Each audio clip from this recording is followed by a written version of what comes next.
자, 오늘은 칠판을 먼저 보시면서 우리가 설교를 시작해야 되겠습니다.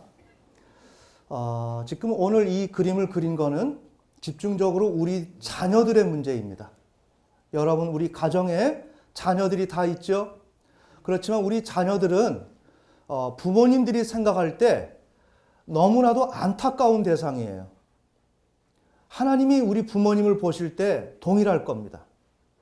어떤 심정이냐면 자녀들하고 부모하고 대화가 안 됩니다. 그럼 우리 자녀들은 어떻게 생각합니까? 아니, 엄마가 아빠가 내 마음을 몰라주지, 이렇게 말을 할 겁니다. 하지만 그러한 어떠한 이해를 못하는 그런 차원을 떠나서 우리 자녀들은 부모님의 생각에 도달하지를 못한다는 것이죠. 그래서 너무나도 도달하지 못해서 그냥 지켜만 보고 바라만 봐야만 하는 그런 상황이라는 거예요. 근데 문제는 그런 가운데서 자녀가 그런 상태라고 한다면, 우리가 지난 시간에 배운 내용으로 한다면, 하나님을 경외하면, 축복을 받으면 축복이 전달이 되어서 자녀들이 변화가 될 거 아닙니까? 아멘. 변화가 될 건데, 우리가 실제 상황에서 보면 자녀들을 바라보면 그게 적용이 안 돼요. 왜? 될 것 같지가 않아요. 우리 자녀들을 보면 부모님들이 봤을 때. 왜? 너무 생각이 꽉 막혔기 때문에. 너무. 여러분 앞진 시간부터 우리 자녀들한테 실망감을 주는 내용 같지만 이게 사실입니다. 전혀 거기에 대해서 어떤 가능성이 보이질 않아요. 이렇게 될 때 부모님이 하나님을 경외해서 축복을 받아서 자녀를 변화시킨다라고 하는 이 차원은 하나의 이론에 불과하다는 내용이죠. 그런 느낌이 드는 겁니다. 자, 그런데 문제는 그것뿐만 아니라 부모님 자신도 하나님을 경외를 못해요. 자, 부모가 경외를 해야만 난공불락의 이런 자녀를 변화를 시킬 겁니다. 내가 받은 그 축복이 전달이 되어서. 아멘. 그런데 부모 자신도 경외를 못해요. 아니, 경외를 해야 이 문제가 해결될 거 아닙니까? 그렇다면 여기에서 우리가 좀 종합을 해봐요. 지난 시간에 하나님이라고 하는 그러한 하나님의 사랑, 긍휼과 자비에 대한 그런 개념을 배웠죠? 네. 그러면 그 하나님을 통해서, 하나님의 호의를 통해서 이 문제를 풀어갈 수밖에 없어요. 그러면 과연 그 문제가, 하나님의 그 호의가, 하나님의 그 하나님, 오늘 우리의 자녀들의 문제까지 다 해결해 줄 수가 있느냐? 라는 문제예요. 매우 실제적인 이야기죠. 이것이 가능하냐? 답은 가능하다. 답은 가능하다. 답은 여러분들이 자녀에게 몰입되지 마라. 오늘 성경적으로 이 문제를 좀 풀어보려고 합니다. 자, 그래서 여기에 나온 내용은 자녀들에 대한 상태를 우리가 좀 조명해 볼 수 있는 구조인데, 우리 지난 시간에 현명함이라고 설교를 했었는데 그 내용에 이제 준한 것입니다. 우리 간단하게 짚어보면 우리 인간은 핵심 주체가 있고 육신적 주체, 영적 주체. 여기에는 영이 있고 영과는 하나님과 관계하고, 그러니까 우리 인간은 잘 보셔야 됩니다. 나라고 하는 존재는 육체와 관계도 하고 영과도 관계를 하는데, 그래서 육체와 관계하는 나를 육신적 주체라고 하고, 그 중심에는 내가 언제나 존재하며 영과 관계하는 존재를 영적 주체라고 하지요. 자, 이렇게 될 때 육체와 관계를 하는 것은 주로 사탄이 관계를 하고, 영과 관계하는 것은 하나님이 관계를 합니다. 아멘. 자, 이렇게 될 때 나라는 육체가, 우리 아이들로 가정을 합시다. 가정의 주거를 하고, 그때 가정의 주거를 하고 있다면 느슨한 용모를 하고 있겠죠. 우리 지난 시간에 정리한 것을 다시 한번 재정리하는 겁니다. 느슨한 용모를 가지고 있습니다. 그런데 바깥에서 누군가가 나를 만나자, 우리 학생들에게 만나자라고 얘기를 했어요. 좀 부담스러운 존재입니다. 이렇게 될 때 내가 밖으로 나가야 된다라고 하는 것은 바로 그러한 마음이 들 때 자아가 출현한다 그랬죠. 아멘. 자아는 뭡니까? 외부적 현실 세계, 객관의 현실적 차원의 그 세계를 살아갈 때 필요한 나, 살아가야 할 때 책임감을 느끼고 또한 거기에 반응해야 할 나인데 그러한 내가 출현이 되는 것입니다. 자, 이렇게 이제 출현이 되지만 이 핵심 주체는 어디까지나 육신적 주체를 지향을 하고 있어요. 우리 대다수의 사람들이 언제나 핵심 주체가 영적 주체에게 기울어져서 하나님 말씀대로 따라 살려고 기울어져 있어야 되는데 그러지 못하고 오히려 육신적 주체에게 편향되어 있습니다.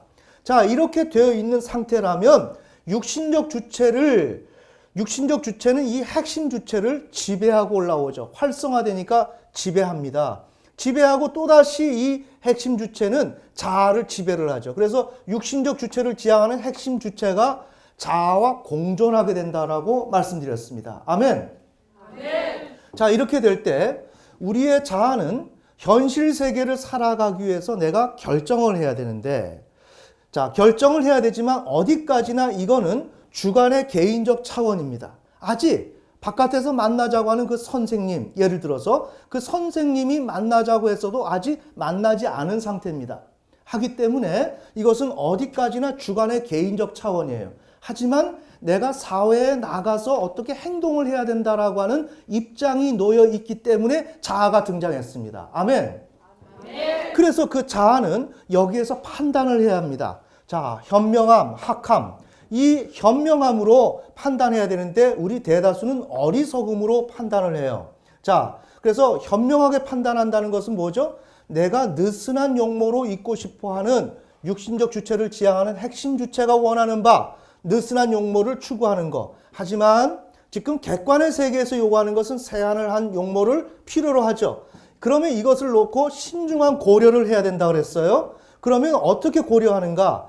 나 중심의 이런 육신적 주체를 중심으로 하는 게 아니라 객관의 현실적 차원의 요구와 주관의 개인적 차원의 요구를 대면하고 응시를 먼저 한 다음에 그 다음에 객관의 현실적 요구를 중심으로 객관을 중심으로 주관의 개인적 요구를 종합해 나가야 된다는 상황이죠.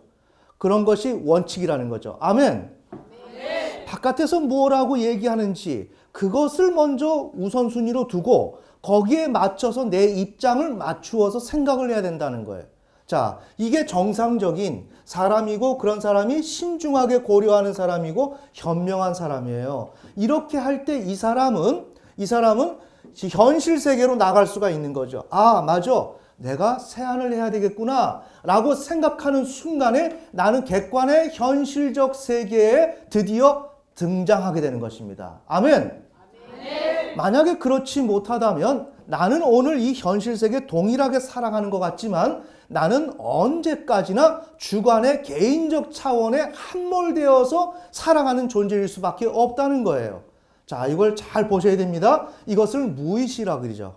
무의식. 예전에 엄마가 나를 사랑해주지 않아서 아빠가 나를 사랑해주지 않아서 몸은 여전히 40, 50, 60, 70대를 가더라도 과거에 부모님이 나를 사랑해주지 않았다는 그 내용에 주관의 개인적 차원에 함몰되어 있는 것, 그것이 무의식이죠. 그것을 정신분석에서는 끌어올려서 해석을 함으로 인하여 누가? 이 자아가 다시 현명하게 판단할 수 있도록 다시 올려놓고 종합해 나가는 과정이 정신분석이죠. 아멘. 자, 이게 현명한 것입니다. 그러나 대다수의 아이들은 어리석습니다. 왜 어리석으냐? 자, 요건 밑에는 이제 노는 것입니다. 육체는 노는 것을 좋아하죠. 육체가 수고하기를 원치 않습니다. 그러다 보니까 집에 있다 보면 육신적 주체는 오락에 심취를 하게 됩니다.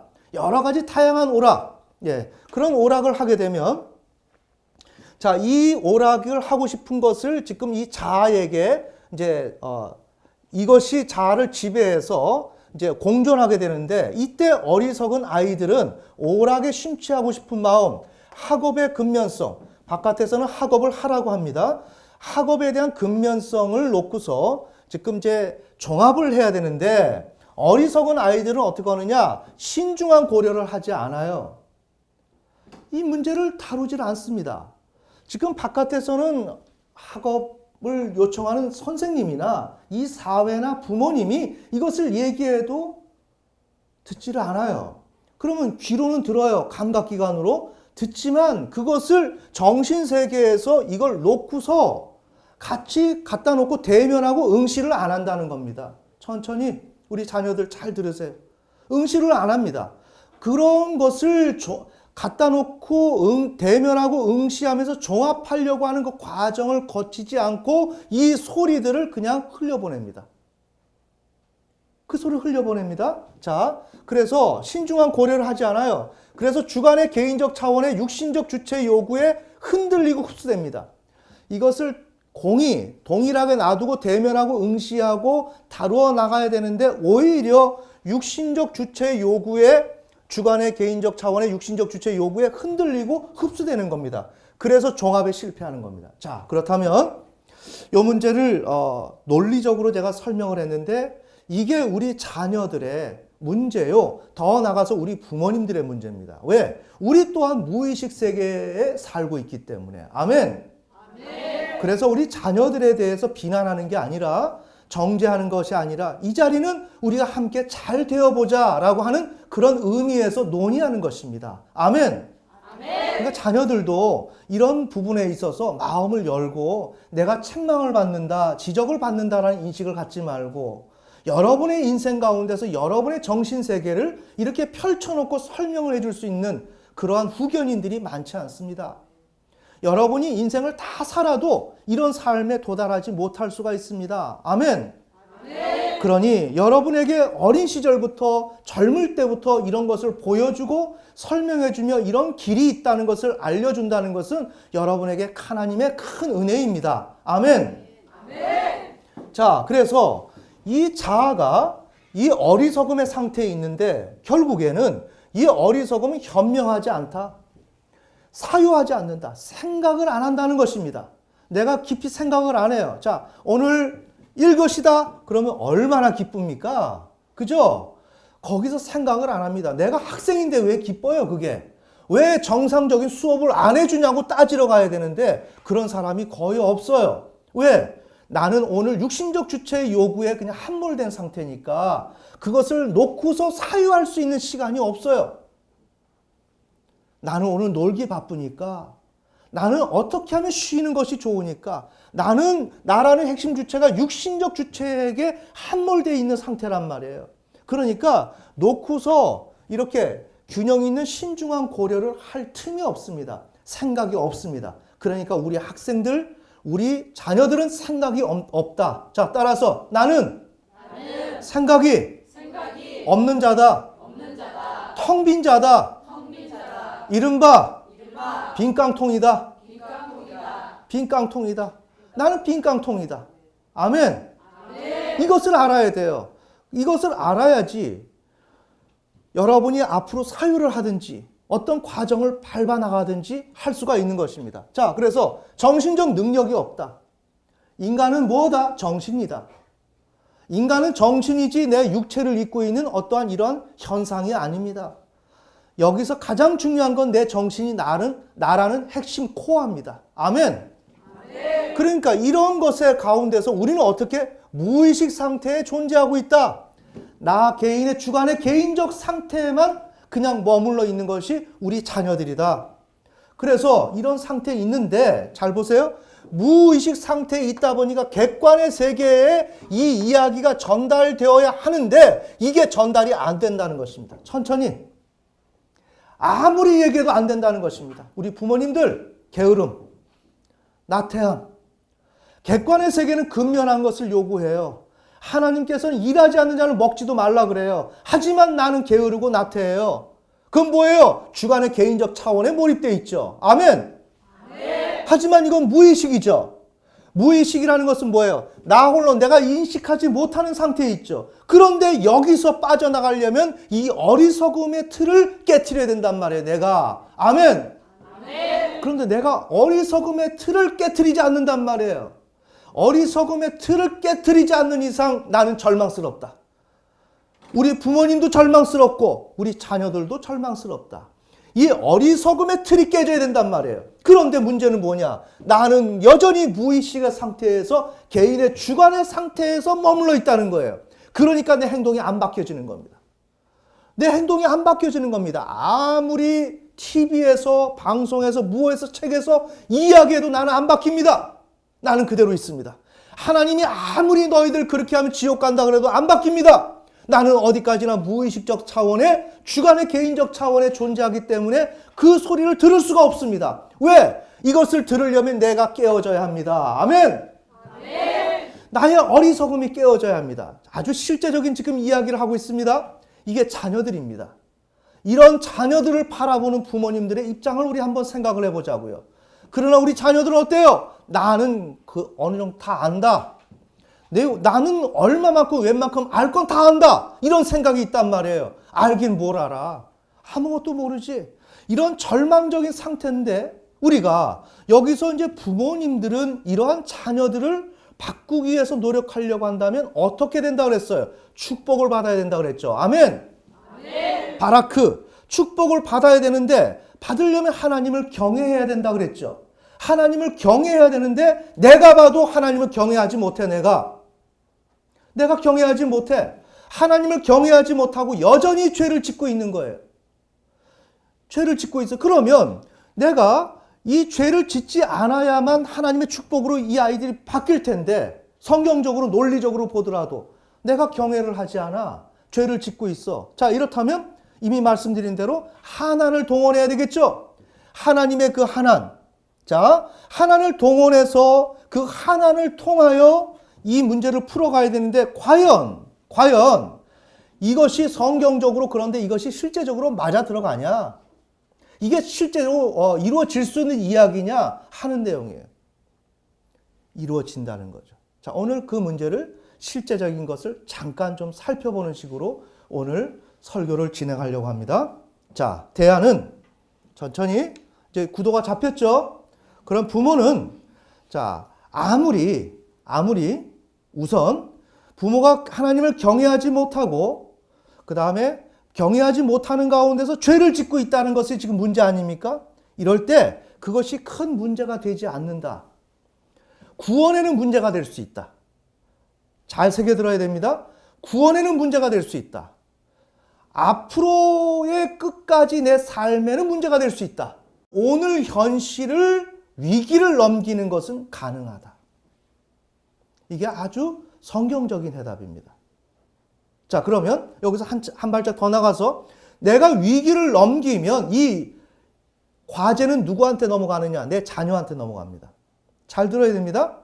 자, 내가 부모가 하나님 앞에 하나님을 경외하지 않고 순종하지 않아서 죄를 졌습니다. 이 죄를 내가 용서를 받습니다. 하나님을 통해서 용서를 받고 하나님의 은혜로 내가 극복해 나갑니다. 하지만 내가 하나님 앞에 불순종했던 이 사실은 자녀에게 전가가 됩니다.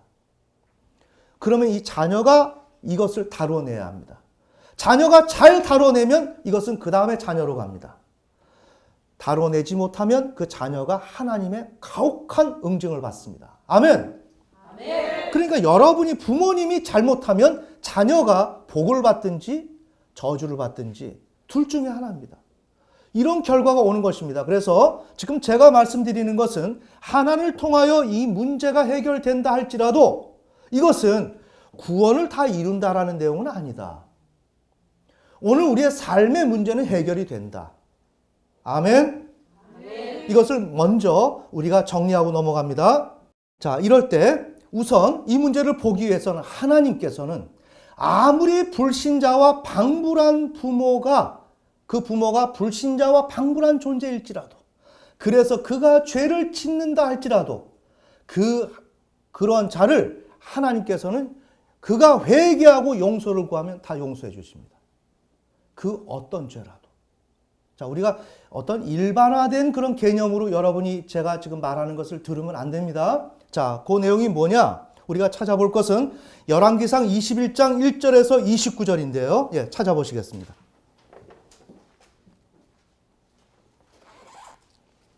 왕상 21장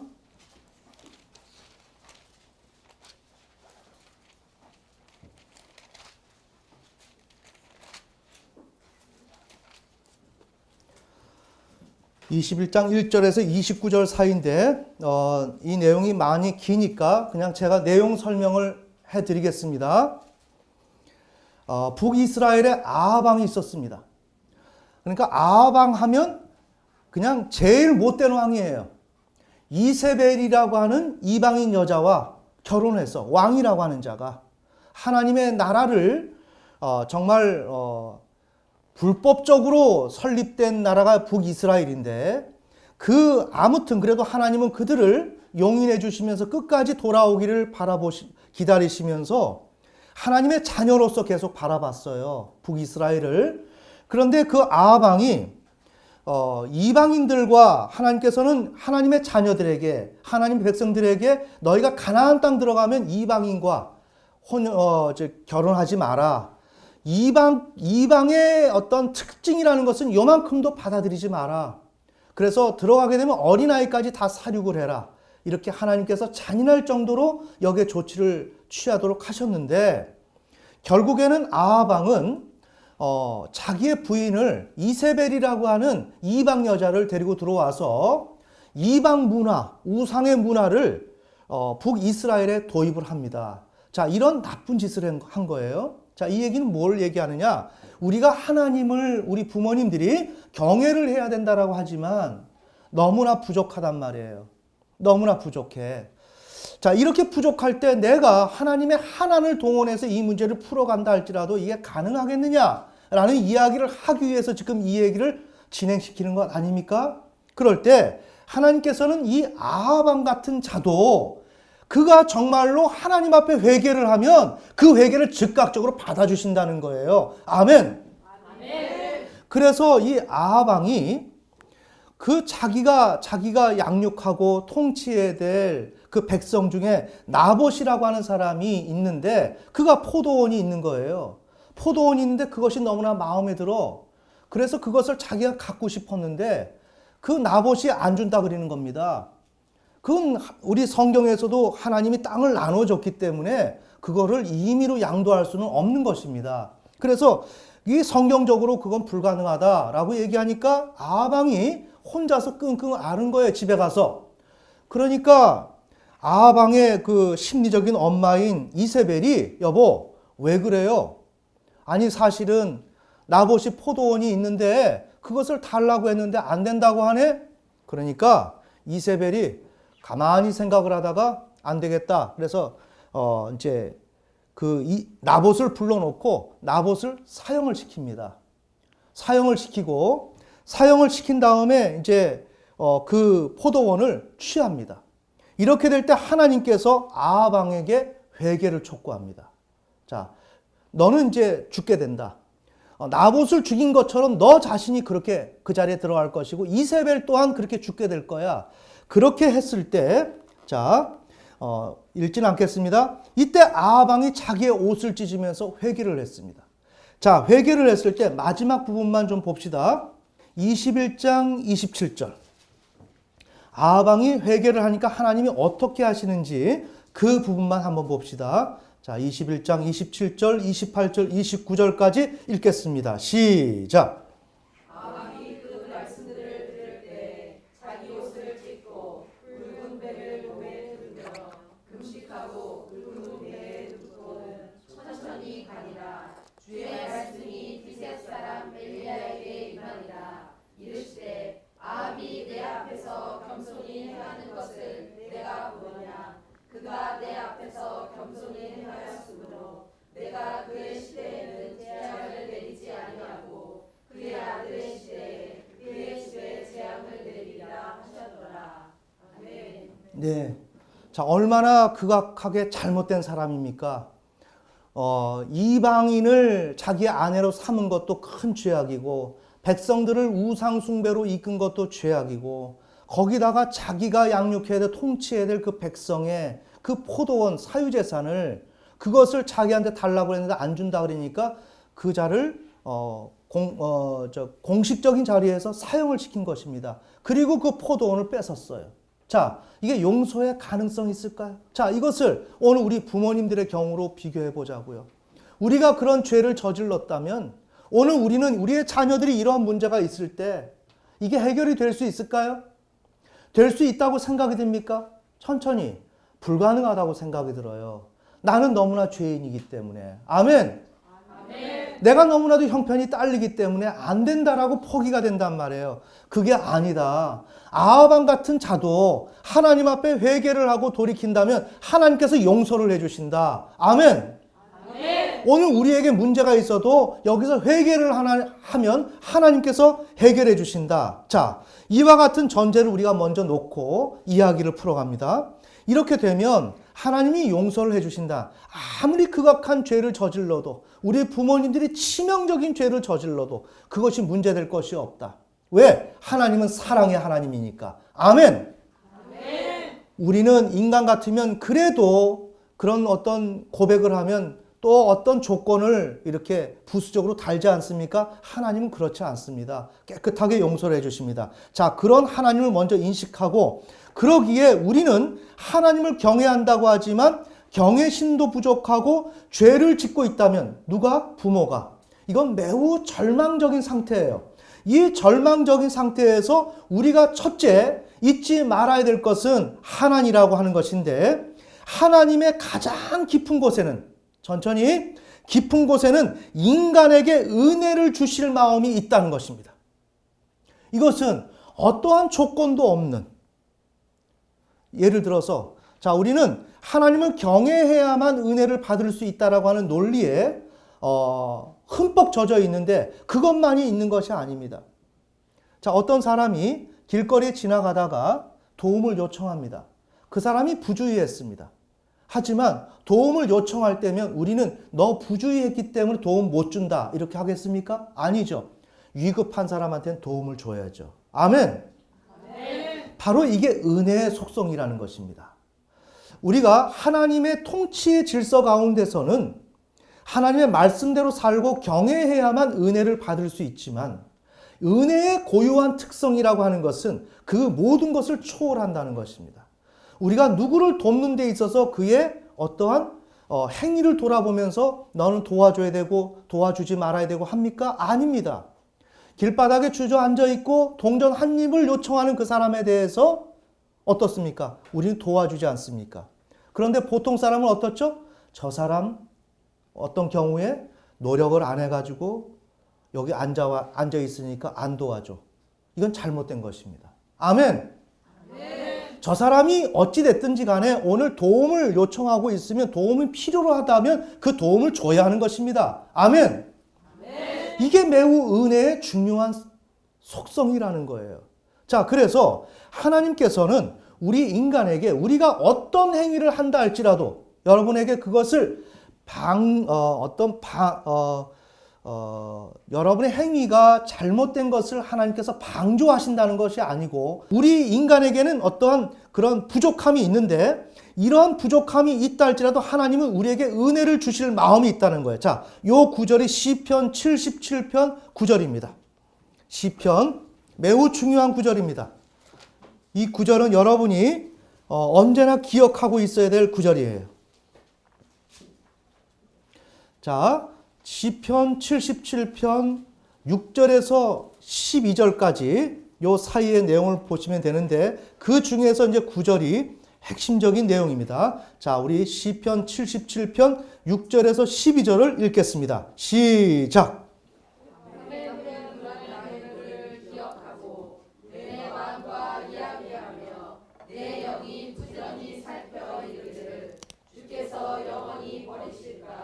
그분께서 다시는 호의를 베풀지 아니하실까? 그분의 긍휼은 영원토록 깨끗이 사라졌는가? 그분의 약속은 영원히 끊어졌는가? 하나님께서 은혜를 베푸시는 것을 지시셨는가? 그분께서 분노하사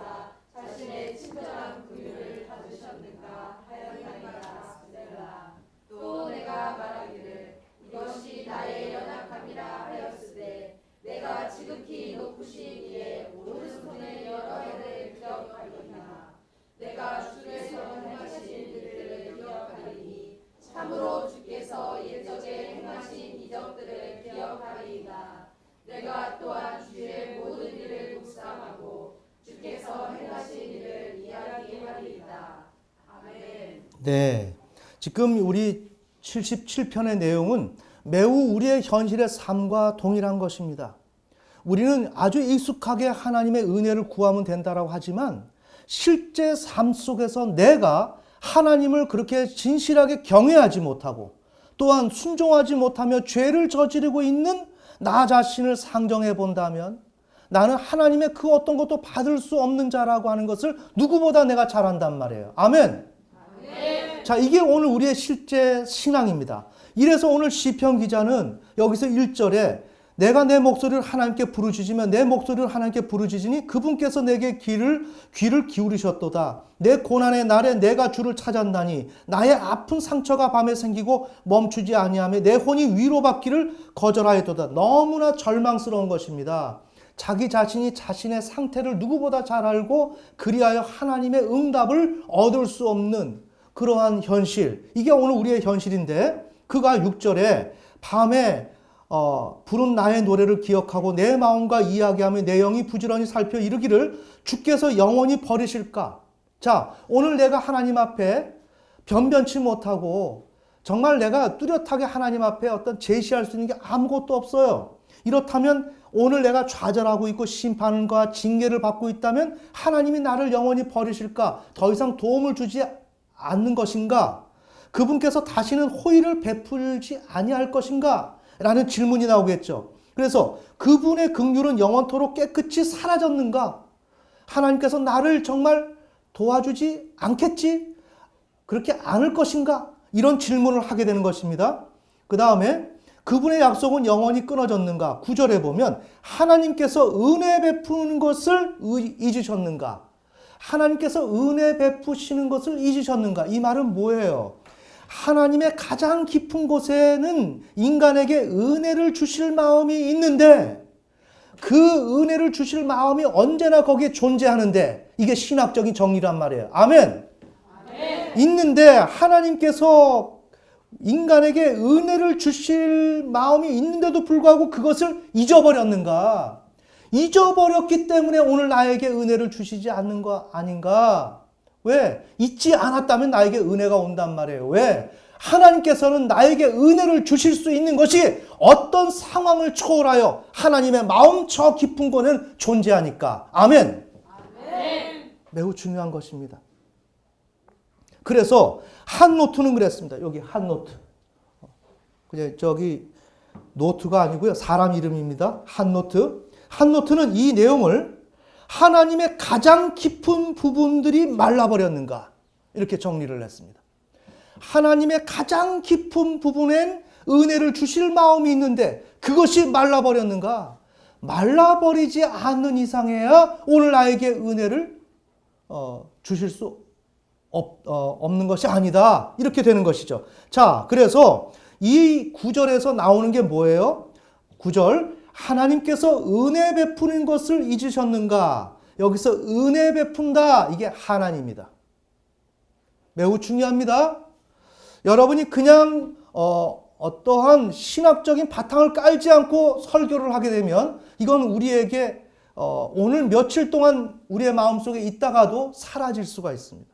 하지만 우리는 진리를 분명히 개념화시켜서 정리를 해서 우리가 소유하자는 것입니다. 아멘.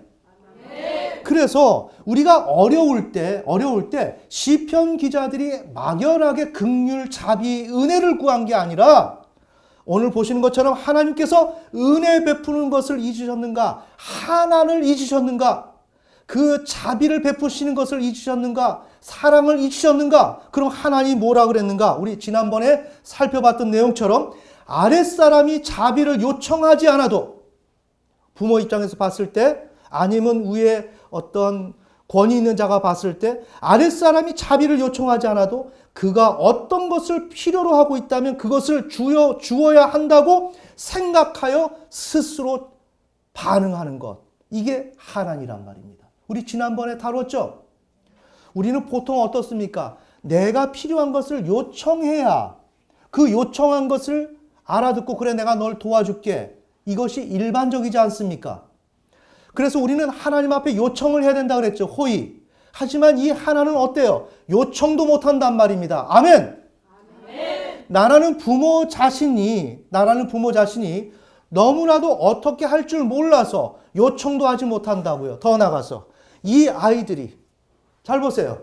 무의식의 상태 속에 있으면서 이 아이가 어리석음의 상태에 빠져 있을 때 무엇이 답이에요? 나는 요청하지 못한다고요. 맞습니까? 네, 요청하지 못할 때 이 답은 어디서 온다? 하나님에게 온다. 이래서 심리학이 신학적으로 통합이 되는 것입니다. 아멘. 심리학은 여기까지 얘기밖에 못합니다. 그런데 신학은 어떻습니까? 이 어리석음이 깨트려져야 하는데 여기 답이 없는데 이건 초월성으로 해결이 된다는 거예요. 무엇으로? 하나님의 마음 깊은 곳에 존재하는 하나님을 통하여. 아멘. 오늘 우리의 자녀들, 우리의 부모들의 문제를 우리들이 호소하지 못해도 하나님께서 미리 살펴보시고 우리의 아픔을 미리 헤아려 보시고 그것이 필요할 것이라고 생각하면 하나님 스스로가 움직이셔서 우리의 문제를 해결해 주신다는 것입니다. 아멘. 자, 우리가 부모님이 하나님을 경외하지 않고 죄를 짓는단 말이에요.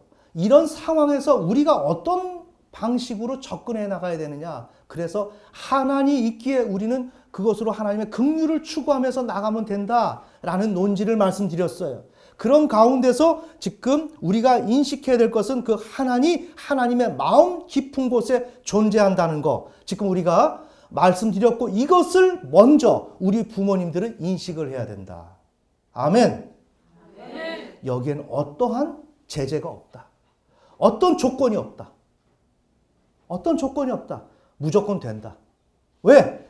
하나님 마음속에는 무조건적으로 우리의 필요가 있다라고 한다면 내가 요청하지도 못하는 무의식의 상태 속에서 나의 주관의 개인적 차원에 함몰되어서 허우적거리고 있는 부모나 자녀가 있는데 그들이 요청하지 못해도 하나님은 알아서 우리의 필요를 채워주신다는 거예요. 아멘. 자, 이것을 먼저 인식하고 둘째, 그렇게 한 다음에 그런 자신을 나는 하나님을 경외하지 않았어. 그리고 나는 죄를 짓고 있어. 라는 걸 먼저 알아야 된다는 거예요. 우리 부모님들이 자녀를 제대로 양육하지 못한단 말이에요. 구체적으로 자녀를 자녀답게 키우지 못한단 말이에요. 자녀를 나와 동일시시킨다거나 나의 어떤 심리적인 필요를 해결해 줄 수 있는 대상으로 생각한단 말이에요. 아멘. 이런 것에 대한 여러 가지 것들에 부모가 성실하지 못했다든지 여러 가지 요소가 있어요. 이거를 스스로가 내가 이렇게 하나님을 경외하지도 않았고 자녀를 향해서 내가 이런 태도로 살았다라는 것을 먼저 인정해야 된다. 아멘?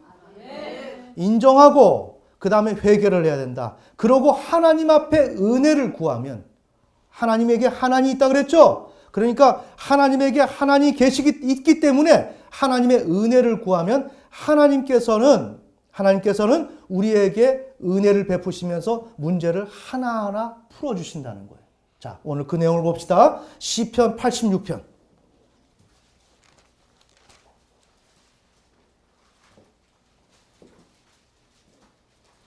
그러니까 우리가 시편을 읽더라도 우리가 원어를 모르면 이스라엘의 그 고유한 언어를 모르면, 즉 원어를 모르면 우리는 우리의 방식대로 그냥 성경이 말하고자 하는 의도와는 관계없이 성경을 읽게 되어 있습니다.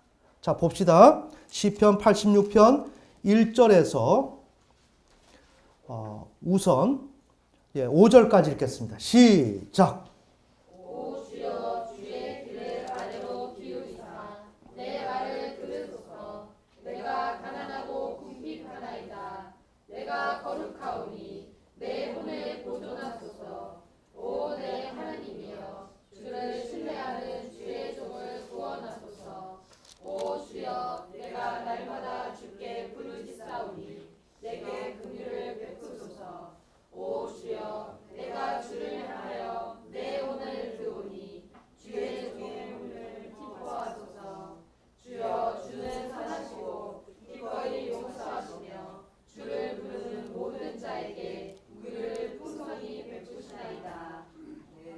네.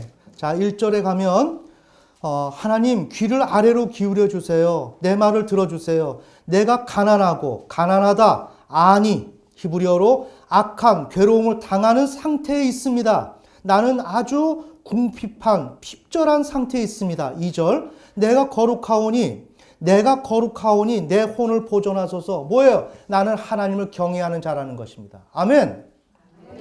그럼에도 불구하고 나는 정말 괴로움을 당하는 상태에 있다는 거예요. 이게 오늘 우리의 신자의 상태예요. 이때 오 내 하나님이여 주를 신뢰하는 주의 종을 구원하소서. 오 주여 내가 날마다 주께 부르짖사오니 내게 하나님을 베푸소서. 아멘. 내게 하나님을 베푸소서.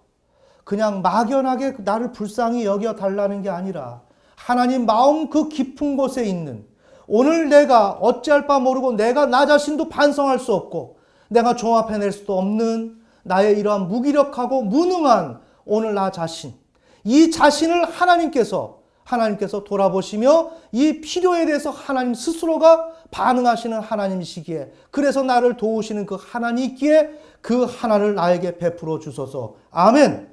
아멘. 자, 14절부터 16절까지 읽겠습니다. 시작.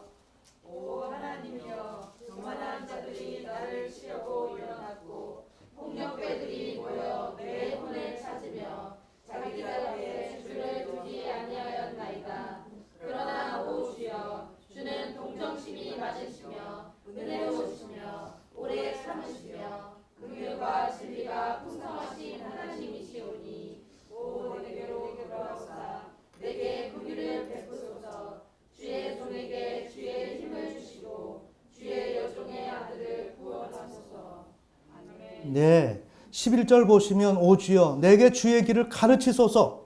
나는 하나님을 경외한다고 하지만 그리고 하나님을 따라간다고 하지만 내가 어디까지나 육신적으로 살았습니다. 아멘.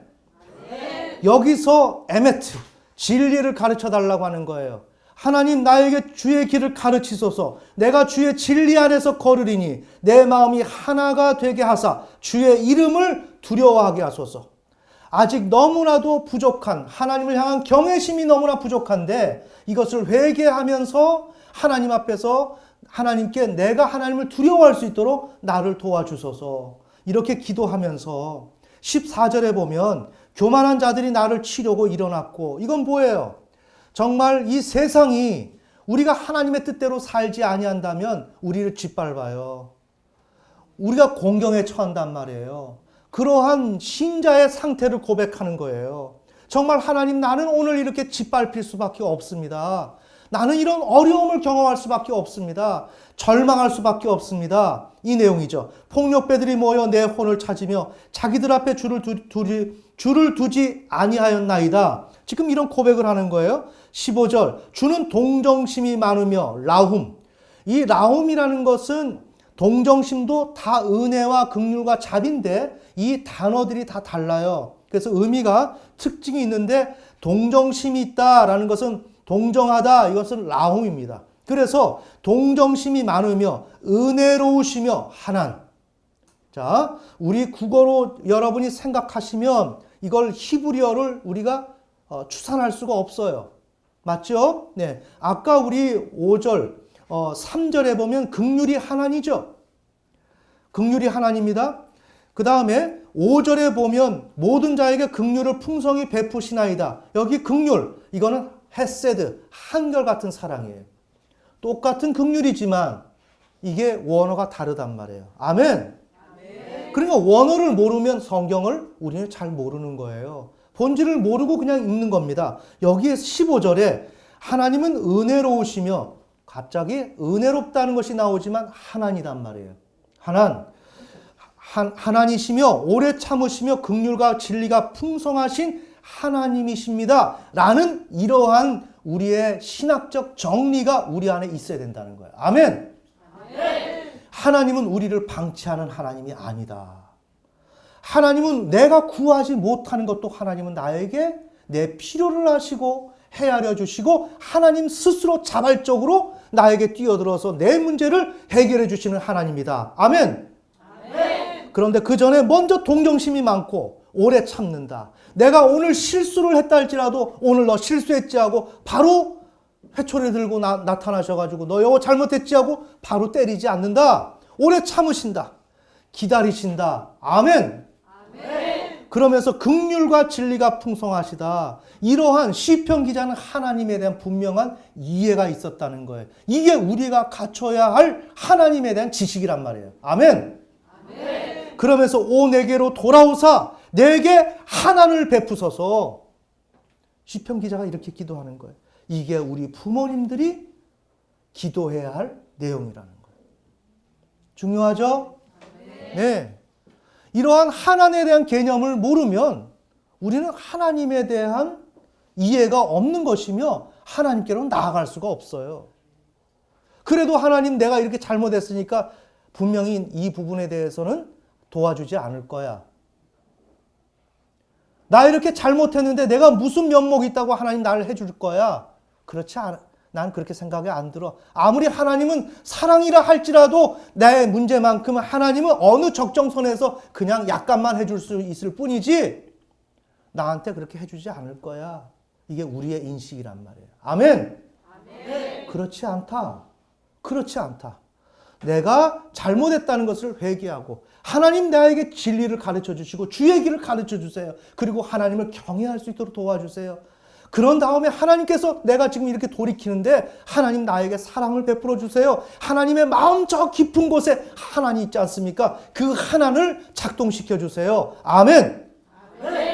이렇게 기도를 하면 하나님은 죄를 용서해 주시면서 하나님을 향한 경외심이 부족한 부모를 긍휼과 은혜로 돌보시면서 바라크를 주신다는 거예요. 뭘? 축복을. 아멘. 축복을 주시면 어떻게 된다고요? 내게 주어진 이 축복을 통하여 자녀가 변화가 되고 하나님의 역사가 나타난다. 놀랍죠? 자, 우리 봅시다. 요엘서 2장 12절.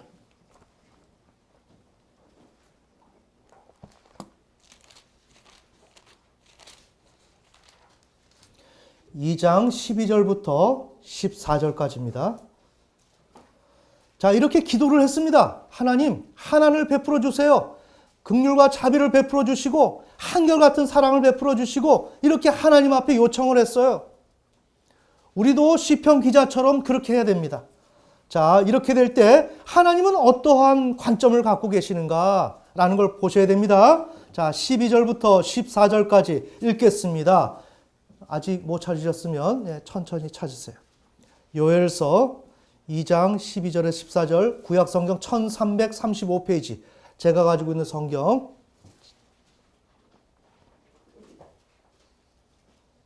자 읽겠습니다. 시작.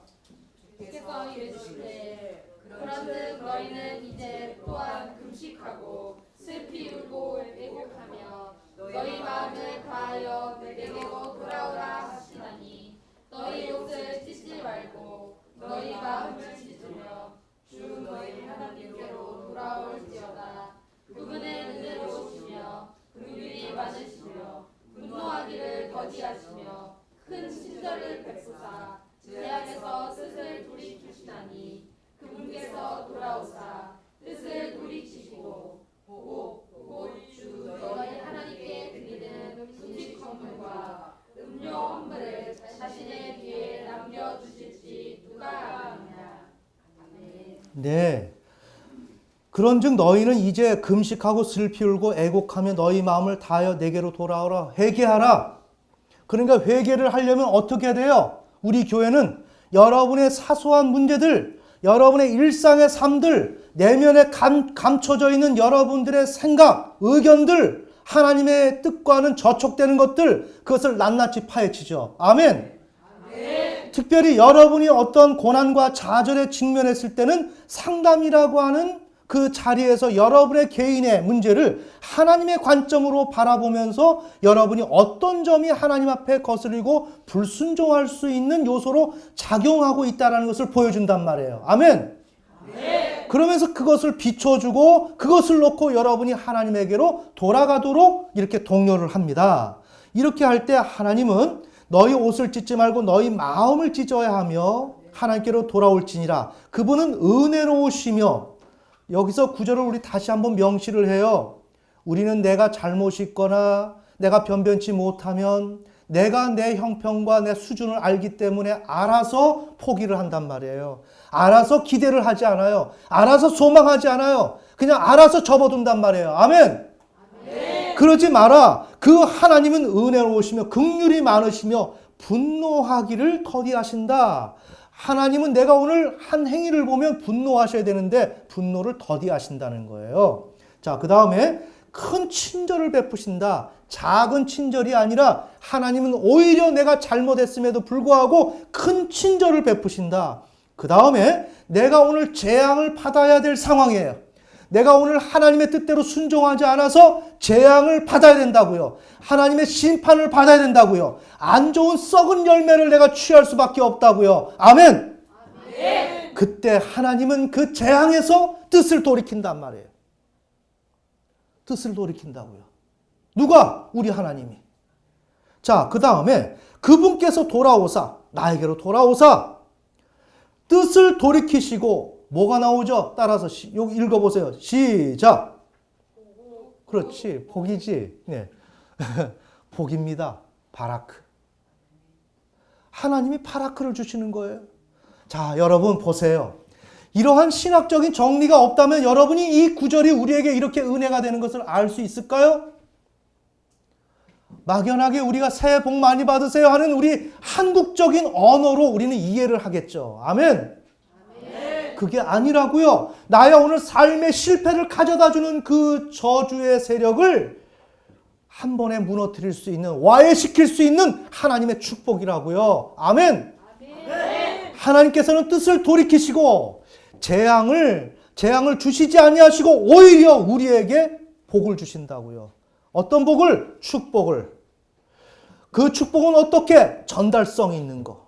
그래서 모든 문제를 효과적으로 해결할 수 있는 그런 하나님의 그런 역할이 오늘 우리 가운데 주어진다고요. 아멘. 아멘. 오늘 내가 실패를 했어요. 내가 오늘 재앙을 만나고 심판을 만났어요. 여러분 좌절해야 되겠습니까? 그렇지 않습니다. 우리 이번에 수능을 보면서 하나님이 여러분에게 너무나도 개인적으로 여러분에게 교사로서 가르쳤죠? 아멘. 어떻게 수능을 보는 게 학생이 공부를 열심히 해야 할 문제지 거기에 무슨 신앙은 제2차, 3차의 문제가 아닌가라는 것이 우리의 고정관념 아닙니까? 하지만 수능이 떨어지는 장면에 하나님께서 왜 떨어지는지를 보여주시고 이 방송을 듣는 사람은 오해하지 마십시오. 우리의 교회의 내막을 자세히 들어보고 판단하십시오. 아멘. 아멘. 떨어지는 사람은 왜 떨어지는지를 보여주시고 붙는 사람은 왜 붙는지를 보여주시고 그것을 재차 떨어질 수 있다는 것을 또 보여주시고 또다시 회개할 것을 하나님께서는 촉구하시고 아멘. 아멘. 그러면서 붙게 하신다고요. 하나님이 우리에게 가르쳐 주시는 거예요. 이게 세상에서도 사람들이 이렇게 가까이 와서 이렇게 말해주지 않을 거예요. 근데 우리 하나님은 오늘 우리 교회 가운데서 너무나도 큰 친절로 우리에게 다가오셔서 인간이 생각할 수 없을 정도의 우리의 교사가 되어주시고 우리의 모든 삶의 문제를 비춰주시면서 인도해 주시고 있습니다. 아멘. 아멘. 자, 그래서 하나님께서는 우리에게 복을 주십니다. 자, 우리 유명한 구절 시편 103편. 103편으로 가겠습니다. 오늘 본문이죠.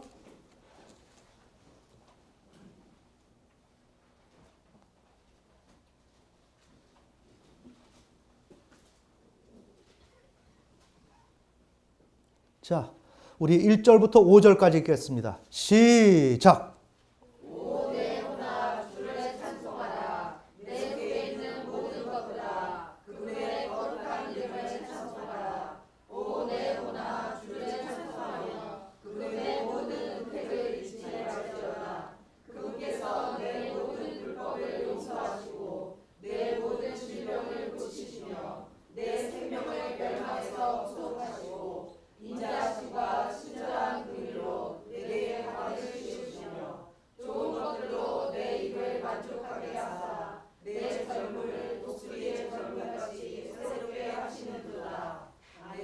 네, 보세요. 내 영혼아 주를 송축하라 찬송하라 바라크하라. 이게 바라크입니다. 내 영혼아 여호와를 송축하라 찬송하라 바라크하라. 이것은 양자적인 언어예요. 인간이 볼 때는 하나님을 향해서 무릎을 꿇고 복을 비는 것도 바라크요. 하나님께서 우리에게 복을 주시는 것도 바라크요. 그래서 그 복에 대해서 찬송하고 송축하는 것도 바라크요. 아멘. 그러니까 이것은 찬송한다, 송축한다, 찬양한다는 것은 하나님이 우리에게 축복을 주셨다는 것을 얘기하는 것입니다. 아멘.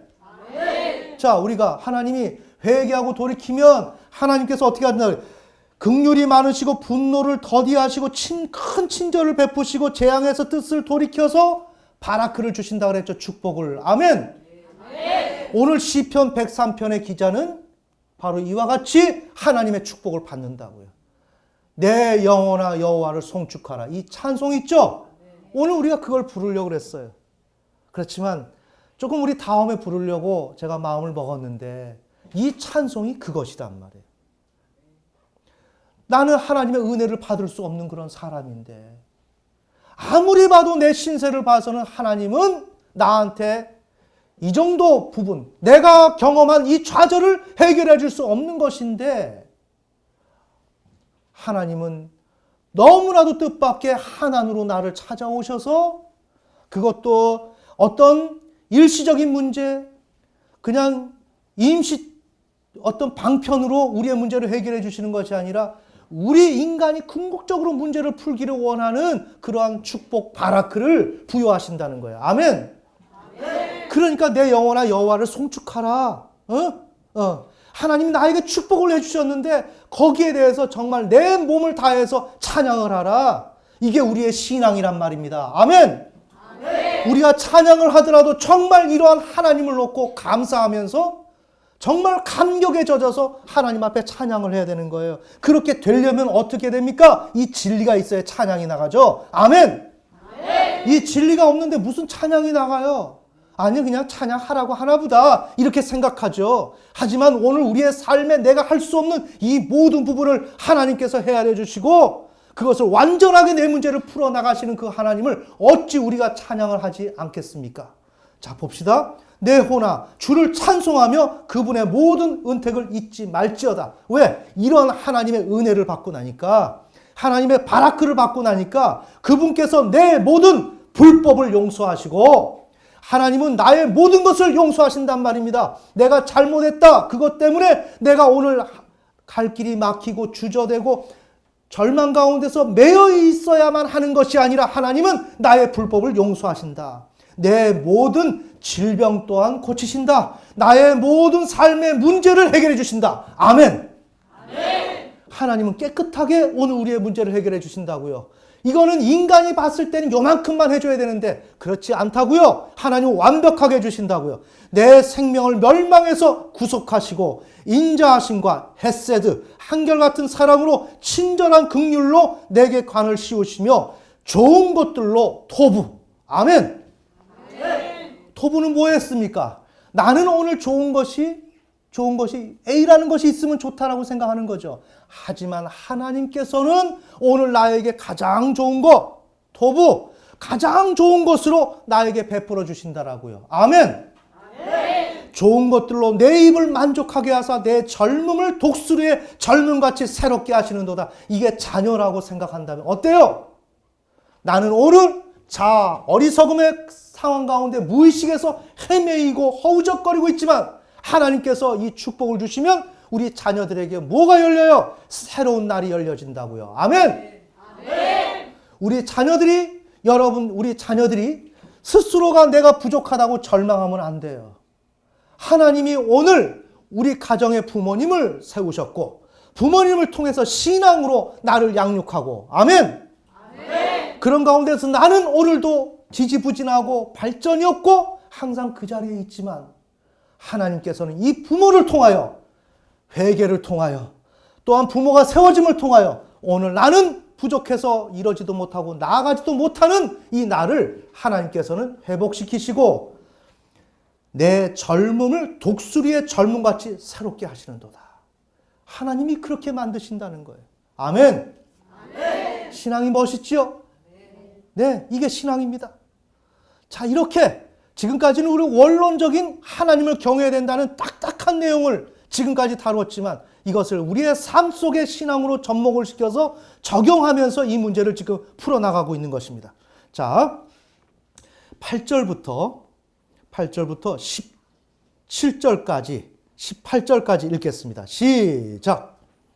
주께서는 긍휼히 많으시고 은혜로우시며 분노하기를 더디하시고 긍휼이 풍성하시니 그분은 항상 징계하지 아니하시며 자신의 분노를 영원히 품지 아니하시리로다. 그분께서 우리의 죄들에 따라 우리를 다루지 아니하시고 우리의 불법들에 따라 우리에게 갚지 아니하셨으니 하늘이 땅에서 높음같이 그분을 두려워하는 자들을 향한 그분의 긍휼이 크시도다. 동이 서에서 먼 것 같이 그분께서 우리의 범법들을 우리에게서 멀리 옮기셨으며 아버지가 자기 자식들을 불쌍히 여기는 것 같이 주께서 자신을 두려워하는 자들을 불쌍히 여기시나니 그분께서는 우리의 주를 아시며 우리가 먼지임을 기억하시는도다. 사람으로 말하건대 그의 날들은 흙과 같으며 그가 번영하는 것은 들의 꽃과 같도다. 바람이 그것의 길을 지나가면 그것이 없어지나니 그것이 있던 자리도 다시는 그것을 알지 못하려니와 주의 긍휼은 그분을 두려워하는 자들에게 영원부터 영원까지 임하며 그분의 의는 자손의 자손에게 이르시나니 곧 그분의 언약을 지키고 그분의 명령들을 기억하여 행하는 자들에게 임하는도다. 아멘. 네, 이미 우리가 1절, 2절에서 지금 바라크를 소망을 했었는데 네, 하나님의 그러한 하나님을 소망했는데 하나님은 바라크를 주셨고 그래서 바라크를 주신 것을 시편 103편 1절, 2절에서 찬송을 했습니다. 그래서 하나님 앞에 화답을 했습니다. 그런데 하나님께서 그러면서 좋은 것들로 하나님이 현실에서 좋은 것들로 채워주셨습니다. 토부. 자, 그래 8절에 보면 주께서는 긍휼이 많으시고 은혜로우시며 하난 분노를 더디하시고 긍휼이 풍성하시니 이러면서 항상 징계하지 아니하시며 매우 의미가 있죠. 하나님은 우리를 항상 징계하는 게 아닙니다. 항상 징계하는 게 아닙니다. 내가 잘못하면 이번에도 또 맞겠구나 라고 생각하면 안 됩니다. 아멘. 아멘. 하나님은 참으십니다. 참으시고 기회를 주십니다. 이러한 면모가 있다는 것을 여러분이 알고 있어야 돼요. 자신의 분노를 영원히 품지 아니하신다. 분노는 있었지만 하나님께서 그 분노를 늦추신다. 없애신다. 없는 것처럼 하신다. 아멘. 아멘. 얼마나 좋으신 하나님이에요. 자, 우리가 이러한 사실을 분명히 알고 무엇은 하지 말아야 되고 또한 이것은 해야 되고 또한 내가 하지 말아야 될 것을 해서 징계와 심판을 받을 수밖에 없지만 그래도 거기서 끝이 아니고 하나님은 거기서 또 길을 열어주신다. 아멘. 아멘. 10절 그분께서 우리의 죄들에 따라 우리를 다루지 아니하신다. 나는 이런 죄를 저질렀으면 그대로 다루어줘야 될 거 아닙니까? 우리는 그렇게 다루어질 거라고 생각하지요? 그렇지 않다고요. 하나님에게 하나님이 있기 때문에 우리의 불법들에 따라 우리를 갚지 아니하신다. 힘내세요. 오늘 나는 좌절하고 난 실망시키고 죄를 저질렀지만 하나님 그 불법대로 나를 다루지 않습니다. 아멘. 아멘. 어떻게 하면? 회개하면. 회개치 않는다면 다루시죠. 그러나 회개한다면 그것이 없는 것처럼 하나님께서는 다루신다는 거예요. 하늘이 땅에서 높음 같이 그분을 두려워하는 자들을 향한 그분의 긍휼이 크시도다. 뭐라고요? 하나님을 경외하는 자들에게. 경외하는데 이 경외심이 너무나 적어. 너무나 볼품없어. 오히려 죄만 짓고 있어. 이럴 때 어떻게 하느냐? 나는 경외를 어떻게 하서든지 난 하고 있습니다. 이럴 때 이것을 두고 하나님 앞에 요청하고 기도하면 하나님은 우리의 삶의 모든 부분을 개입하시고 인도하십니다. 아멘. 아멘. 동이 서에서 먼 것 같이 그분께서 우리의 범법들을 이게 뭐냐? 폐사라고 합니다. 이거 허물. 이게 뭐냐? 허물은 하나님을 향해서 반역했던 것. 알겠습니까? 반역했던 것을 우리 우리에게서 멀리 옮기신다는 거예요. 자, 이와 같이 하나님께서는 우리에게 구원을 가져다 주신다는 내용입니다. 자, 결론의 말씀. 세상은 저주 아래에 있습니다. 그래서 우리는 저주를 풀고 살아가야 합니다. 그것은 바로 축복을 받는 길입니다. 그 일을 위해서는 인간에게는 하나님을 경외해야 됩니다. 경외하는 것이고 그것이 신앙입니다. 그래서 인간은 그런 방식대로 살아가야 되는데 우리가 가정의 구조 속에서 본다면 부모가 하나님을 경외하는 것도 부족하고 거기다가 한술 더 떠서 죄를 저질러서 하나님의 도우심을 받기는커녕 심판을 받기에 급급한 상황에 있다. 그런데 여기다 한술 더 떠서 우리의 자녀들의 문제를 보면 암담하다. 이거는 완전히 그냥 벽창호야. 어떤 얘기도 이 사회에서 얘기하는 게 들려지지 않아. 하지만 우리 자녀들은 뭐예요? 나 혼자 주관의 개인적 차원에 있으면서 나는 여기서 내가 제일 잘났어. 내 말이 옳아. 이것이 다 맞다고 생각을 해. 그러나 이건 틀렸어. 틀렸지만 이것은 어리석음으로 판단하고 있는데 이 상태는 무의식적 상태, 주관의 개인적 상태에 있다 보니까 이거는 어때요? 이걸 깨트리려고 한다면 이 자가 마음을 열어야 되는데 문제는 뭐냐? 무의식적 상태에 존재한다는 거, 우리 자녀들이. 그래서 누구의 말을 들을 수가 없다는 것이죠. 들을 수 없다. 그런데 이것이 말씀드린 대로 일반 심리학, 우리 인문학, 세상의 학문의 끝이다. 여기서 더 이상 대안은 없다. 바로 여기에서 하나님의 초월성이 개입하신다. 아멘. 그것이 하나님의 마음 깊은 곳에 존재하는 하나님, 그 사랑, 자비로움, 긍휼히 여기심, 이러한 우리 인간이 필요를 느끼지 못해도 하나님께서 벌써 우리의 필요를 아시고 먼저 우시고 슬퍼하시면서 우리의 문제에 개입하시는 그 하나님, 그 하나님이 우리의 어리석음으로 다가오신다. 아멘. 이렇게 부모나 우리 자녀들에게 어리석음으로 다가오셔서 이 문제를 해결해 주신다는 거예요. 자, 이렇게 될 때 우리는 뭐냐? 하나님께 은혜를 주실 하나님께서 우리에게 주신다는 것을 이해를 하고 있고 우리의 자신의 실존을 인정한 다음에 부모는 그 사실에 의지해서 하나님께 회개를 하고 은혜를 간구하면 하나님은 긍휼이 많으시고 분노를 더디하시고 큰 친절을 베푸시는 분이시기에 재앙에서 뜻을 돌이키시고 거기에서 멈추는 것이 아니라 바라크를 주신다. 아멘. 축복을 주신다. 그래서 불쌍히 여겨 주심으로 인하여 오늘 우리의 삶을 개선해 주시는데 오늘 내가 축복을 받게 된다면 그 축복은 전달성이 있기 때문에 오늘 자녀의 문제, 자녀가 어려움을 경험하고 있어도 이 문제는 아무것도 아니다. 아멘. 다 같이 기도드리겠습니다.